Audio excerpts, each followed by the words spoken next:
ಆಚಿ ಮಸಾಲ. ಎಂತ ಅಡಿಗೆಯ ರುಚಿಯಾಗೋ ರಹಸ್ಯವು 20 ರೂಪಾಯಿ. ಇನ್ನು ನಾಳೆಯಿಂದ ವಿಧಾನಸಭೆಯ ಹೈವೋಲ್ಟೇಜ್ ಮಳೆಗಾಲದ ಅಧಿವೇಶನ ಶುರುವಾಗ್ತಾ ಇದೆ. ಸರ್ಕಾರವನ್ನ ತರಾಟೆಗೆ ತೆಗೆದುಕೊಳ್ಳುವುದಕ್ಕೆ ವಿಪಕ್ಷಗಳು ತೀಕ್ಷ್ಣ ಅಸ್ತ್ರಗಳನ್ನು ಸಿದ್ಧಪಡಿಸಿಕೊಂಡಿದ್ರೆ, ಪ್ರತಿಪಕ್ಷಗಳ ಪ್ರತಿಯೊಂದು ದಾಳಿಯನ್ನ ಮೆಟ್ಟಿ ನಿಲ್ಲೋದಕ್ಕೆ ಮುಖ್ಯಮಂತ್ರಿ ಡಿ.ಕೆ. ಶಿವಕುಮಾರ್ ಸಚಿವರ ಪಡೆಯನ್ನೇ ರಂಗಕ್ಕಿಳಿಸಿದ್ದಾರೆ. ಆದರೆ ಈ ಬಾರಿಯ ಅಧಿವೇಶನದಲ್ಲಿ ಒಂದಂತೂ ಅತ್ಯಂತ ವಿಶಿಷ್ಟ ಹಾಗೂ ಸ್ವಾರಸ್ಯಕರ ಆಗಿರಲಿದೆ. ಅದೇನಪ್ಪ ಅಂತ ಅಂದರೆ, ಅಧಿವೇಶನದ ಅಖಾಡದಲ್ಲಿ ಈ ಬಾರಿ ಮಹಿಳಾ ಸಚಿವರೇ ಇಲ್ಲದಿರೋದು. ಹೆಣ್ಣು ಮಕ್ಕಳ ಸಬಲೀಕರಣ, ಮಹಿಳಾ ಕಲ್ಯಾಣದ ಬಗ್ಗೆ ಸದನದಲ್ಲಿ ದೊಡ್ಡ ಮಟ್ಟದ ಚರ್ಚೆಗಳು ನಡೆಯೋದು ಸಹಜ. ಆದರೆ ಈ ಬಾರಿಯ ಅಧಿವೇಶನದಲ್ಲಿ ಮಹಿಳಾ ಮತ್ತು ಮಕ್ಕಳ ಕಲ್ಯಾಣ ಇಲಾಖೆಯನ್ನು ಪ್ರತಿನಿಧಿಸುವುದಕ್ಕೆ ಯಾವುದೇ ಮಹಿಳಾ ಮಂತ್ರಿ ಇರೋದಿಲ್ಲ.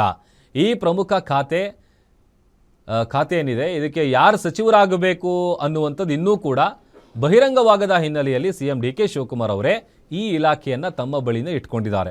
ಹಾಗಾಗಿ ಮಹಿಳಾ ಮಂತ್ರಿಯೇ ಇಲ್ಲದೆ ನಡೆಯಲಿರುವಂತಹ ಈ ಅಪರೂಪದ ಅಧಿವೇಶನದಲ್ಲಿ ವಿಪಕ್ಷಗಳು ಕೇಳುವಂಥ ಪ್ರಶ್ನೆಗಳಿಗೆ ಸಿಎಂ ಅವರೇ ಉತ್ತರ ಕೊಡ್ತಾರಾ? ಅಧಿವೇಶನದ ಅಂಗಳದಲ್ಲಿ ಸರ್ಕಾರಕ್ಕೆ ಮಹಿಳಾ ಸಚಿವರ ಕೊರತೆ ಎದ್ದು ಕಾಣುತ್ತಾ ಅನ್ನೋದೇ ಸದ್ಯಕ್ಕಿರುವಂತಹ ಕುತೂಹಲ. ಬಿಕಾಸ್ ಈ 22ನೇ ಹಂತದಲ್ಲಿ ಏನು 20 ಹೆಸರುಗಳಿತ್ತಲ್ಲ, 20 ಸ್ಥಾನಗಳಿತ್ತಲ್ಲ, ಅದರಲ್ಲಿ 19 ಭರ್ತಿ ಮಾಡಿ ಒಂದನ್ನು ಉಳಿಸ್ಕೊಂಡಿದ್ದಾರಲ್ಲ, ಆ ಒಂದು ಸ್ಥಾನ ಮಹಿಳಾ ಕೋಟಾದಲ್ಲಿ ಮಹಿಳಾ ಸಚಿವರಿಗೆ ಕೊಡಬೇಕು ಅನ್ನುವಂಥದ್ದು ಒಂದು ಲೆಕ್ಕಾಚಾರ ಇದೆ ಶಾಸಕಿಯರಿಗೆ.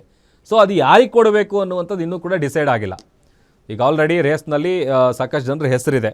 ಸೊ ಹಾಗಾಗಿ ಹೇಗಿರುತ್ತೆ ಈ ಬಾರಿಯ ಸದನ ಅನ್ನೋದು ಕೂಡ ಸಹಜವಾಗಿ ಕುತೂಹಲ ಮೂಡಿಸ್ತಾ ಇದೆ.